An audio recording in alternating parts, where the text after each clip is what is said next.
ஒரு நிறுவனத்தை கொண்டு வந்து அதற்கான அடிப்படை கட்டமைப்புகளை தொடங்க வைத்து அதன் மூலம் வேலைவாய்ப்பை கொடுத்து கொண்டு வர்றதுங்கிறது தான் இங்கே உண்மையிலே முதலீடு இருக்கிறதுன்னு பேர். அதற்கு அதான் சாதனை சொல்ல முடியும். ஆமாம், சாதனைன்னு சொல்ல முடியும். இல்லை, முதலீடை ஈர்த்ததுங்கிற பெருமையை அதுதானே முதலீடு ஈர்த்தல்னு பேர். நீங்கள் இருக்கிற முதலீடை விரிவாக்கம் செய்தவர்கள், அது தேவை, அது அவங்களுடைய பிஸ்னஸினுடைய முக்கியமான அம்சம்.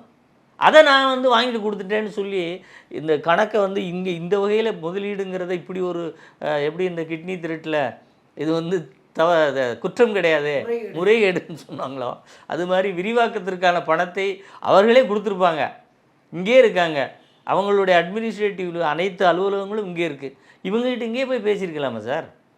அப்போ பொருளாதாரம் ரீதியாக முதலீடு ஈர்த்தல் ரீதியாக இந்த 5 ஆண்டுகளில் ஸ்டாலின் அவர்கள் தன்னுடைய ஆசைக்காக பல நாடுகளை போய் சுற்றி பார்த்துட்டு வந்திருக்கிறார் வேணால் நம்ம எடுத்துக்கலாமே ஒழிய இதை ஒரு முதலீடை ஈர்ப்பதற்கான பயணம் என்று எந்த வகையிலும் சொல்ல முடியாது சார்.